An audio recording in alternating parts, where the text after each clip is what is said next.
चलो बच्चों नमस्कार, कैसे हैं आप लोग। एक बार फिर से स्वागत है आप सभी का आशीष पांडे ट्यूटोरियल्स अपने परिवार में।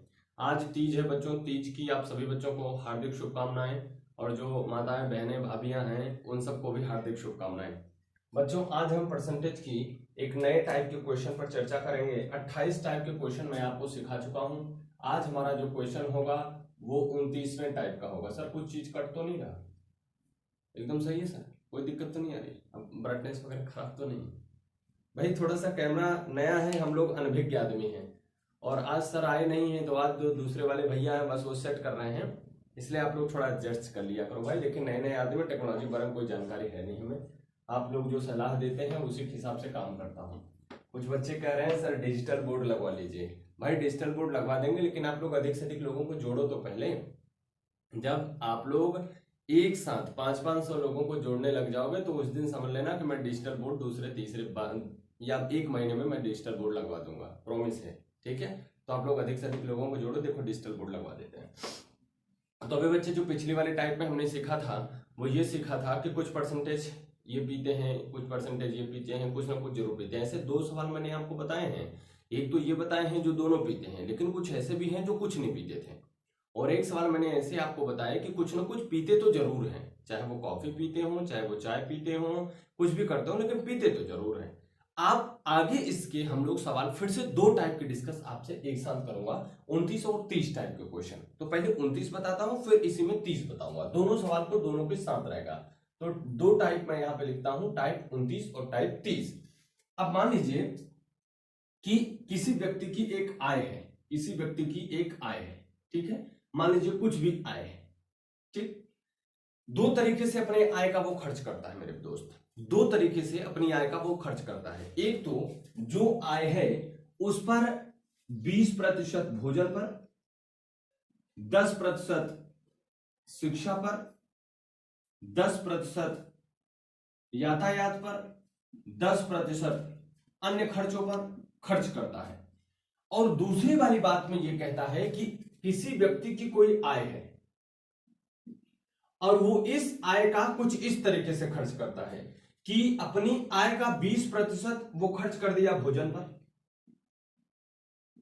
पर, और जो बचा उसका 10%, अर्थात बोले तो शेष का 10% शिक्षा पर, ठीक। अब शिक्षा पर खर्च करने के बाद जो धन बचा उस पर शेष का 10% यातायात पर, और फिर यातायात पर खर्च करने के बाद जो धन बचा उसमें से 10% अन्य खर्चे में जैसे दवाई वगैरह आ गई, एक आध दिन पिक्चर देखने का मन कर दिया, फुल्की पानी खाने का मन कर दिया, इस चीज का शेष का 10% अन्य पर खर्च करता है, तो कितना पैसा बचेगा। तो 2 सवाल हमने बताया। एक में तो हमने उसी आय का 20% ये, 10% ये, 10% ये, 10% ये बताया, और एक में मैं खर्च करते आ रहा हूं, जो पैसा बच रहा है वो फिर से 100% बनता है और उसका मैं 20% या 10% करता हूं। क्लियर है? फिर से एक बार मैं बात को बोलता हूं। एक तो मैं इस तरीके से बोलता हूं मेरे पास जो आय है उसमें से 20 का ये, 20 का ये, 10 का ये, 30 का ये, ऐसे एक। दूसरा मैं ये बोलता हूं कि एक मान लीजिए जो आय है उसमें से 10% इस चीज पर, उसका 10%, उसका मतलब बोले तो जो खत्म होने के बाद जो शेष बचा वो फिर से अपने पास पूरी आमदनी हो गई और उसमें से 10%। ऐसे ऐसे तरीके से जब हम खर्च करते हैं तो एक सवाल ये बनता है उसमें शेष पर कैसे लगाते हैं। और ये जो सवाल हम सब में खत्म करते हैं वो दोस्त मेरे जो सवाल होती है वो पूरा का पूरा खर्च इसे जोड़कर निकाला जाता है, अर्थात यहां पर 20 प्लस 10 प्लस 10 प्लस 10, अर्थात कुल खर्च कितना हुआ हमारा 50%। ठीक है, लेकिन इसे ऐसे गिन के 20, 10, 30, 10, 40, 10, 50 नहीं कर सकते। क्यों? क्योंकि इसमें जो आय होती है उसमें से जो खर्च होता है उसमें से कुछ पैसा जो बचते रहता है उसकी चर्चा हम लोग यहां पर करते हैं। तो ये बात आई थिंक आप सबको समझ में आई होगी। आइए जरा इस पर एक सवाल लिखते हैं और सवाल आपको समझा करके तब उस पर बताते हैं तो आपको और बेहतर समझ में आएगा। ठीक है मेरे भैया? आप लोग जब मैं कॉन्सेप्ट समझाया करूं तो पहले खूब बढ़िया ध्यान से समझ लिया करो, ठीक है। और ये मत कहा करो कि कॉन्सेप्ट सब दोबारा बताए, क्योंकि बच्चे लाइव क्लास है, आप 2-2 बार 3-3 बार जब कहेंगे मैं 2-3 बार वही समझाता रहूंगा तो क्लास बेकार हो जाएगी और लंबी होने के बावजूद भी उसमें कोई रस नहीं रहेगा, आनंद नहीं रहेगा, ठीक है। देख मैं सवाल एक यहां पर लिखता हूं, पहले 29 वाली टाइप मैंने लिखा, प्रभांशु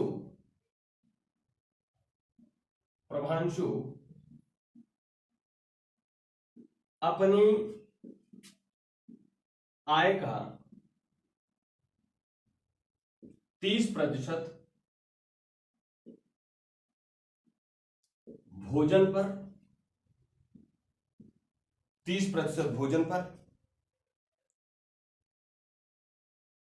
खर्च करता है,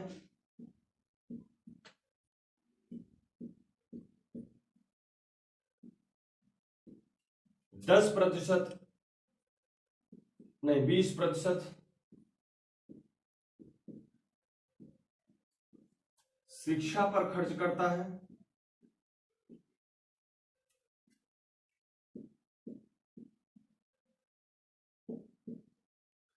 शिक्षा पर खर्च करता है तथा 10% परिवहन पर, तथा 10% परिवहन पर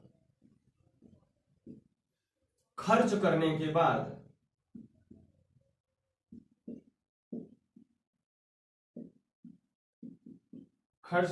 बाद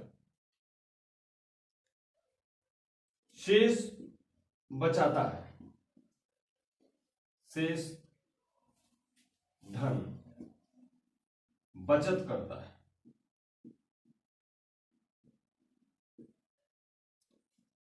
है, यदि उसकी मासिक आय, मासिक मतलब हर महीने पर, वार्षिक मतलब हर साल पर, है ना, अर्धवार्षिक मतलब आधे आधे साल पर, छमाही मतलब उसी को अर्धवार्षिक भी कहा जाता है, ठीक है।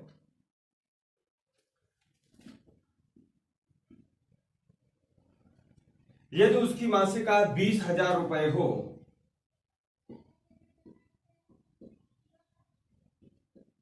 तो बताइए, पहला प्रश्न,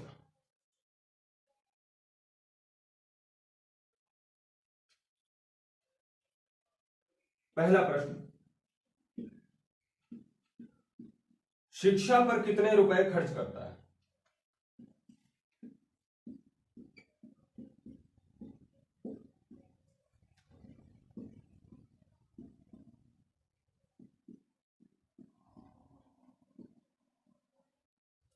दूसरा, भोजन पर कितने रुपए खर्च करता है?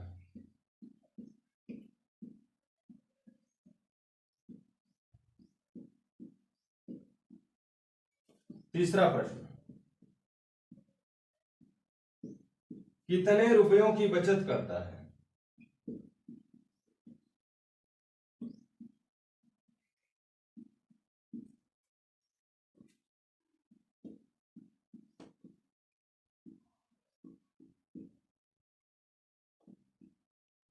ठीक है, ऐसे जो भी सवाल इसमें से पूछेगा आप उसे बता सकते हैं, ठीक है बच्चों, क्लियर है। अब देखिए सवाल की बात को समझिए, प्रभांशु की जो आय है उसका 30% भोजन पर खर्च हो जाता है और उसी आय का जो 20% है वो शिक्षा पर खर्च हो जाता है और 10% परिवहन पर खर्च हो जाता है। मतलब यदि मैं कुल खर्च देखूं तो कुल खर्च कितना हो जा रहा है जरा देखिए, कुल खर्च कितना हो जा रहा है, 30 20 10, 30 + 20 + 10 अर्थात कुल मिला के 60% क्या हो जा रहा है भैया, खर्च हो जा रहा है, कुल खर्च ना। तो आप मुझे बताइए जरा बचत क्या है, तो बचत आप कहेंगे सर पूरा 100% होता है, 60% जब भैया ने हमारे खर्चा कर दिया तो 40% बचा है, बोलो हाँ या ना। 40% क्या हो गई, बचत हो गई। अब आपसे पहली सवाल में देखें, यहां पर पूछा कितने रुपयों की बचत करता है। तो मेरे भैया ये पूरी जो मासिक आय है उसी का 40% तो बचाता है, उसी का 40% तो बचाता है। तो अगर हमको यहां से कुल बचत निकालनी हुई, कुल बचत निकालनी हुई, तो आप क्या करेंगे, 20,000 रुपया खर्चा है और उसमें से 40% आपकी बचत है, यही सॉल्व कर देंगे तो 4 दूना 8, 2010, 8,000 रुपया वो क्या करता है, बचाता है। क्लियर हुई बात हमारी, 8,000 रुपया वो क्या करता है, बचाता है। ये आपकी थी तीसरी वाली सवाल।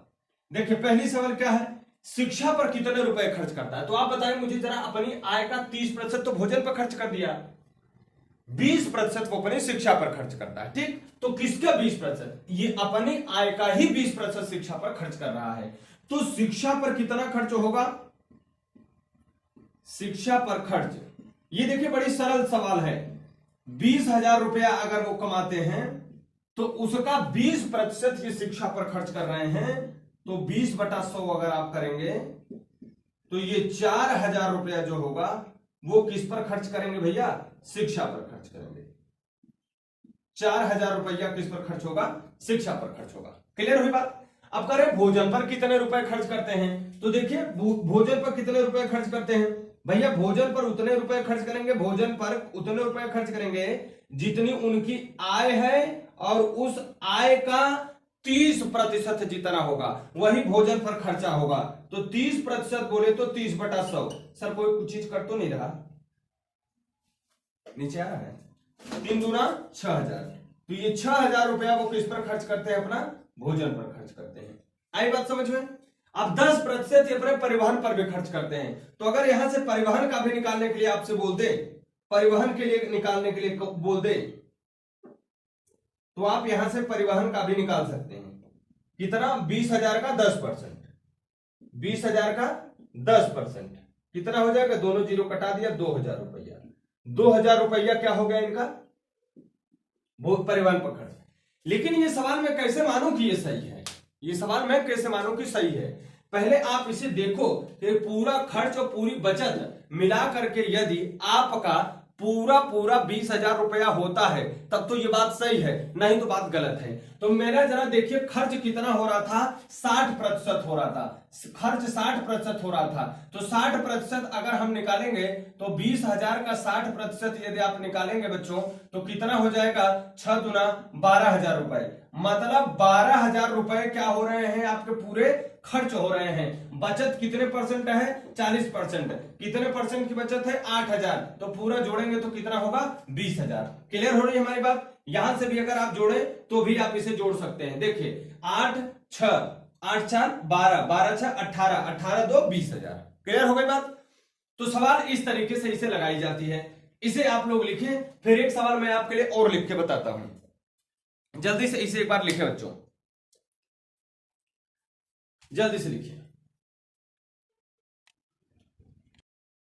चलिए भैया एक क्वेश्चन आप सबके लिए लिख दिया। एक गौशाले में 40% गाय, 30% भैंस तथा 20% बकरियां हैं और शेष भेड़ें हैं। यदि गौशाले में कुल 5,000 जानवर हों तो बताइए गौशाले में कितनी गायें हैं, कितनी भैंसें हैं, कितनी बकरियां हैं, कितनी भेड़ें हैं। ठीक, गौशाले। अब आपको ये चीज बताना है। तो मैंने आपको पहले ही बता दिया भाई, पूरे जो जानवर हैं वो कौन कौन से हैं, गाय है, भैंस है, बकरी और भेड़ है। तो 40% गाय है, 30% भैंस है, 20% बकरियां, तो कितनी परसेंट भेड़ें होंगी भाई, कुल काटने के बाद जो बचेगा 100% में वही भेड़ें होंगी। तो गाय कितनी है जरा यहां से देखते चलते हैं ना, एक एक सवाल लगाना शुरू करते हैं। पहली सवाल, गौशाले में गायें कितनी है, तो कुल जानवर कितने भैया, 5,000 ना, 5,000 है। और इस 5,000 का 40% क्या है, गाय है। 40% गाय है मेरे दोस्त, तो यहां पर 40 बटा क्या कर दोगे, 100। और इसे इससे हम कटा दिए, 4 पंचे 20। 2,000 हमारे क्या आ गए भैया, गाय आ गई। क्लियर है। दूसरी सवाल देखिए क्या कह रहा है दोस्त, दूसरी सवाल में कह रहे हैं गौशाले में कितनी भैंसें हैं। आप सब भी लगाइए मेरे साथ, बैठे ना रहिए। कितनी भैंसें हैं, तो 5,000 गुणे 40%, तो भाई आपकी गाय थी, तो 30% कितनी है, यहां पर भैंस है, 30% भैंस है। इसे भी हमने कटा दिया, 5 है 1500। 1500 भैया अपने पास क्या है, भैंस है। ठीक, तीसरी सवाल सरकार देखिए क्या करे, गौशाले में कितनी बकरियां हैं? तो बकरियां देखो मेरे सरकार कितनी है, जरा बताओ मुझे। 20% बकरियां जी, ये हो गया 20% बटा 100। 5 दूना 10, 1000 क्या हो गई, बकरी हो गई। 1000 क्या हो गई, बकरियां हो गई। अब चौथी सवाल देखो, थोड़ी सी अच्छी सवाल, इसे समझ लो।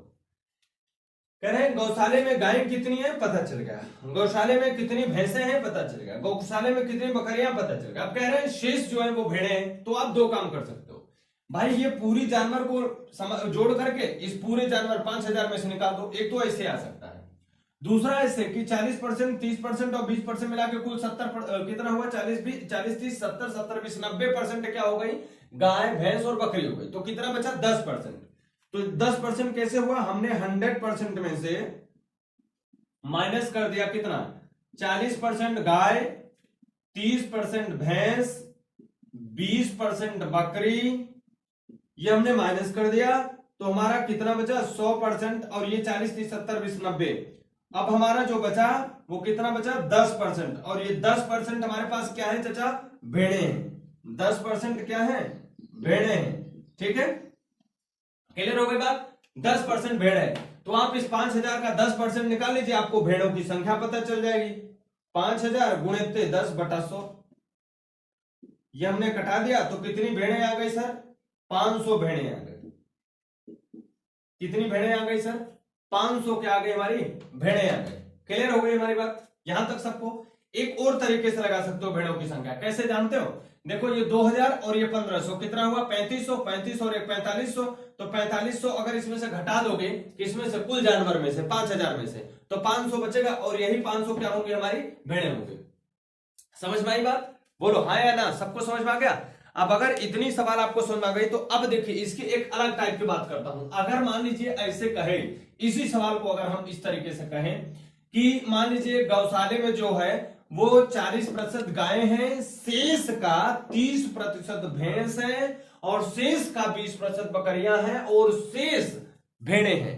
तो बताइए कि यदि वहां पर 5000 जानवर हो तो गौशाले में कितनी गायें हैं, कितनी भैंसें। ऐसे अगर ऐसे सवाल बन जाए तो आप कैसे करोगे।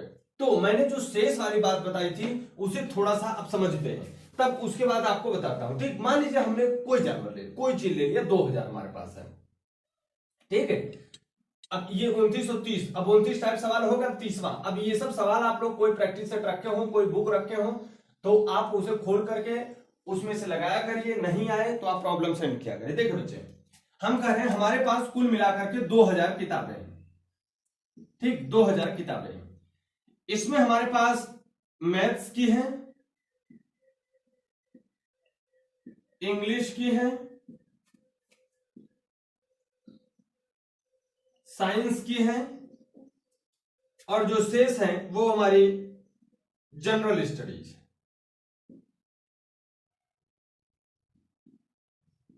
ठीक, जनरल स्टडीज है, ये हमारे पास किताबें हैं।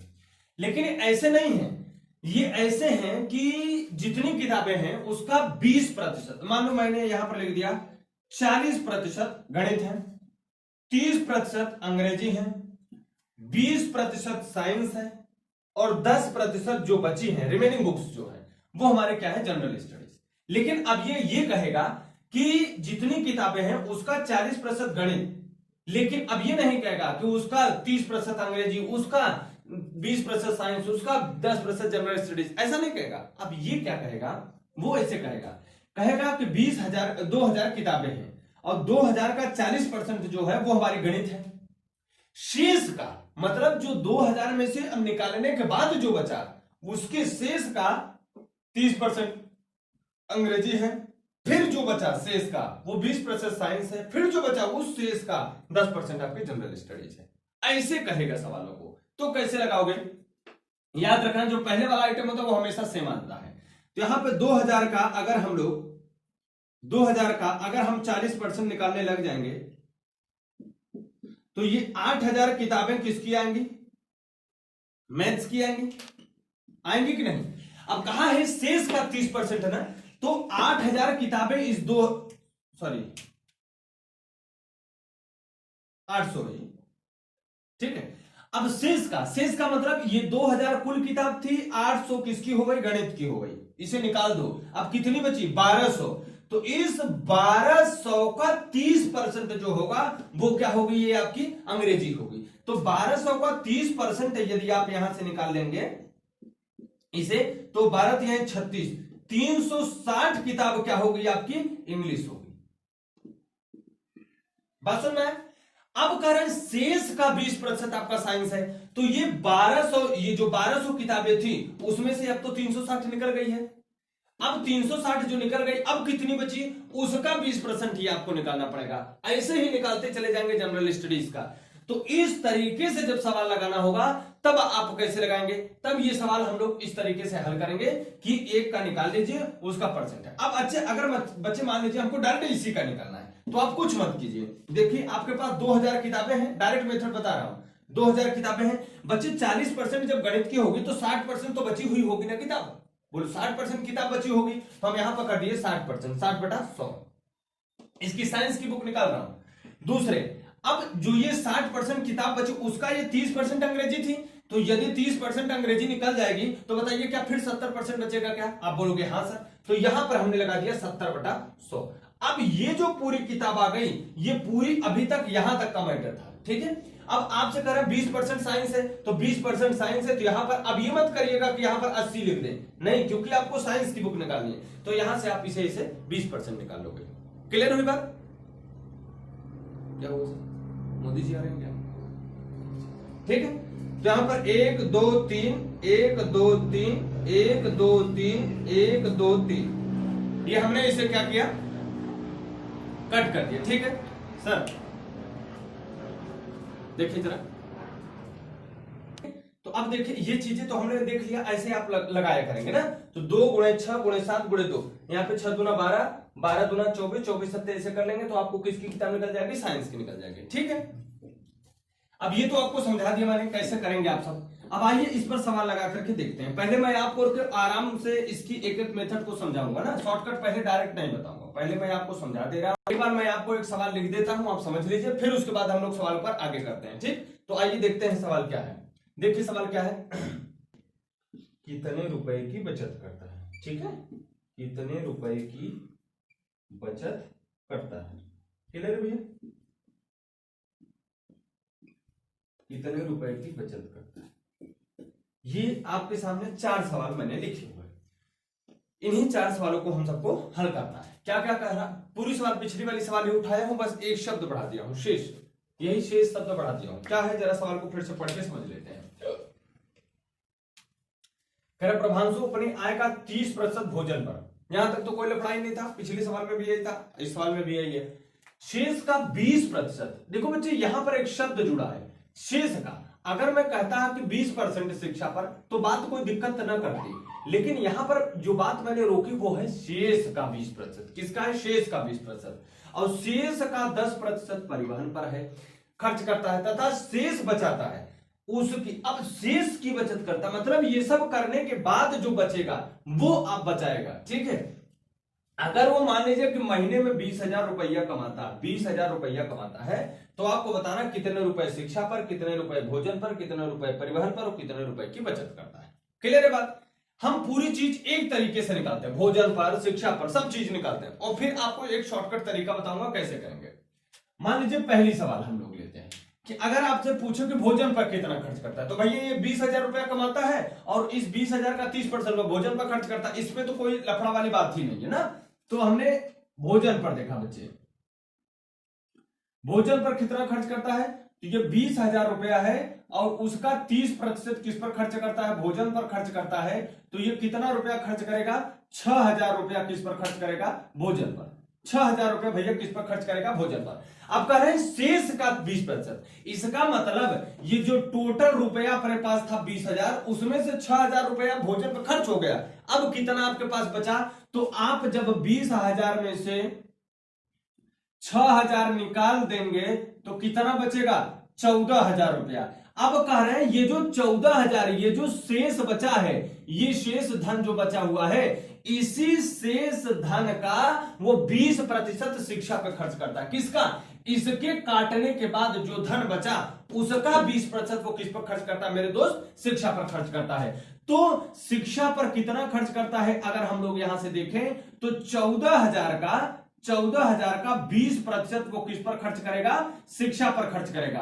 ठीक है, तो 14 दूना 2800 रुपया वो किस पर खर्च किया मेरे दोस्त? शिक्षा पर खर्च किया। बात समझ में आ रही है? देखो फिर से बताता हूं, भोजन पर 20,000 रुपया था, 30% खर्च कर दिया, 6,000 बचा। लेकिन जब इस 20,000 में से 6,000 रुपया निकल गया तो कितना बचा है? ये 14,000 रुपया बचा। यही रुपया हमारा कह रहा है शेष है, और इस शेष का 20% किस पर खर्च करेगा? शिक्षा पर। तो शिक्षा पर इसी शेष का 20% हमने शिक्षा पर 2800 रुपया खर्च कर दिया। ठीक, तीसरी सवाल समझिएगा।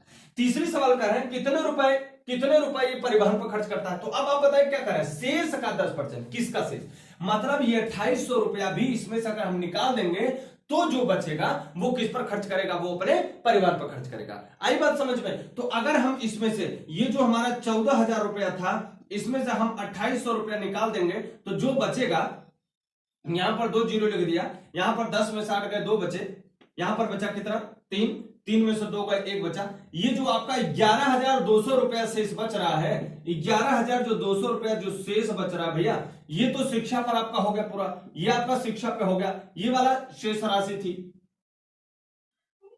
ठीक, अब यहां से 11,200 रुपया जो बचा है उसमें से वो 10% रुपया किस पे खर्चा करता है? अपने परिवहन पर खर्चा करता है। तो अगर वो 10% अपने परिवहन पर खर्च करता है मेरे भैया, परिवहन पर 10% अगर वो खर्च करता है,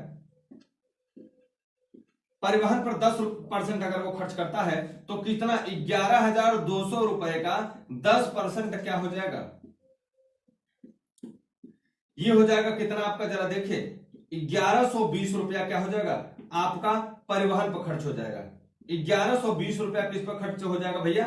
परिवहन पर खर्च हो जाएगा। अब कह रहे हैं शेष बचाता है मेरे मालिक। अब आपके पास 2 तरीका फिर से हो गया कि पहले कितना खर्च हुआ है उसे जोड़ करके टोटल में से निकाल दीजिए तो आपका शेष बचत निकल आएगी। ठीक है, शेष बचत निकल आएगी। और अगर नहीं भी है तो आप यहां से देखिए शेष कितनी बचत आती है।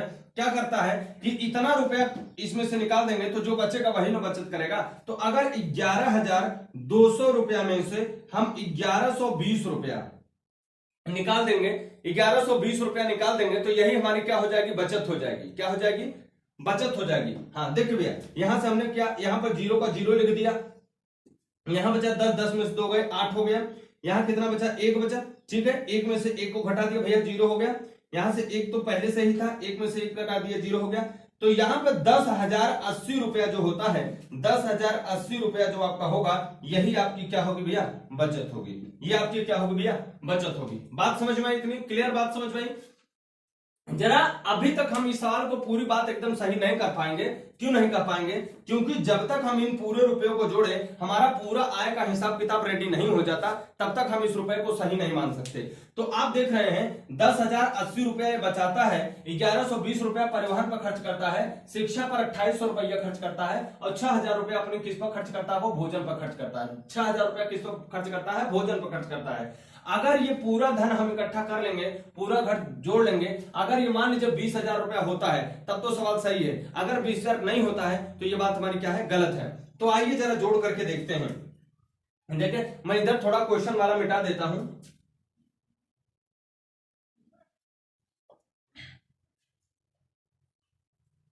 देखिए क्वेश्चन वाला मिटाता हूं। 6,000 रुपया हमारा क्या था भैया? किस पर? भोजन पर। उसके बाद शिक्षा पर कितना था? 2800 रुपया था। उसके बाद परिवहन का आपका 1120 रुपया था, और उसके बाद 10,080 रुपया हमारा, 10,080 रुपया हमारा बचत है।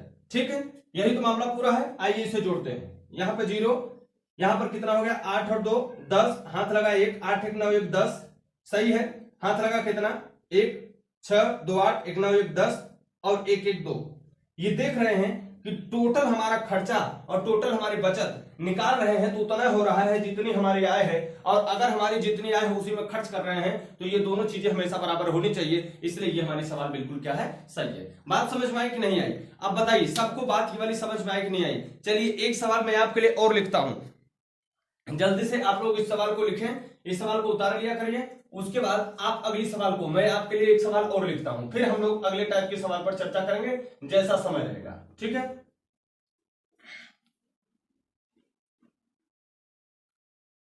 यदि सबको समझ में आ रहा है तो जल्दी से बच्चों एक बार लाइक करके थम्स अप करो, जल्दी से एक बार लाइक कर दीजिए।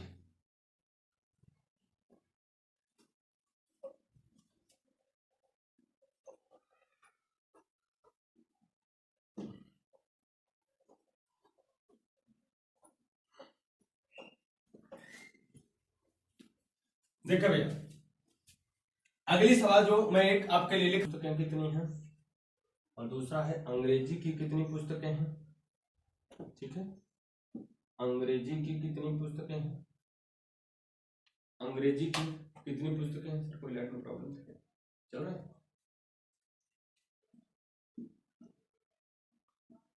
अंग्रेजी की कितनी पुस्तकें हैं, कितनी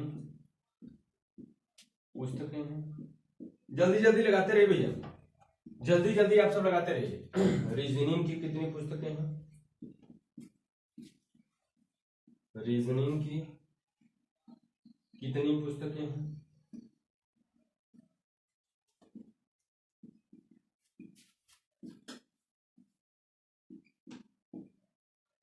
और चौथा प्रश्न, सामान्य ज्ञान की कितनी पुस्तकें।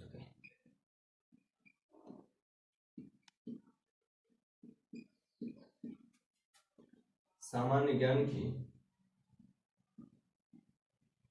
कितनी पुस्तकें हैं।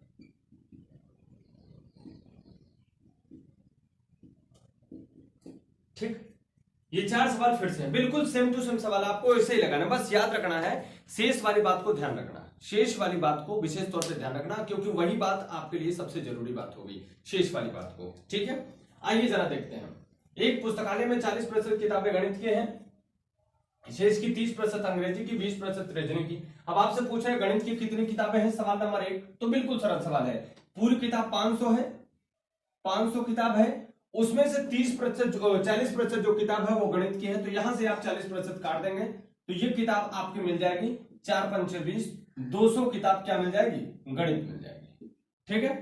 दूसरी सवाल जल्दी जल्दी मैं लगा रहा हूं क्योंकि एक सवाल समझा दूंगा, अंग्रेजी की कितनी पुस्तकें हैं, तो देखो कुल किताब अपने पास 500 है, अगर 40% गणित की निकाल दूंगा तो 60% किताब बचेगी जो अंग्रेजी की होगी, बोले हाँ या ना, 60% किताब अंग्रेजी की, लेकिन कह रहे हैं कि जो शेष बची है उसमें से ये 30% अंग्रेजी है, तो यहां से आप 30% काट दीजिए तो इसकी अंग्रेजी हो जाएगी, 1 2 इससे कट गए, 2 इससे कट गए, 6 5 30, 6 3 18, तो 180 किताबें किसकी हो गई, अंग्रेजी की हो गई, ठीक भैया। 5 6 30 93, सॉरी ये 90 हो गए, ठीक है भाई, ये 90 अंग्रेजी की किताबें हो गई। अब तीसरी सवाल देखिए जरा, तीसरी सवाल आपकी जो यहां पर लिखा गया, तीसरी सवाल लिखा है रीजनिंग की कितनी किताबें हैं, भैया कुल किताब 500 है, 40% गणित की निकली, 60% बची, 30% अंग्रेजी की निकली, 70% बची।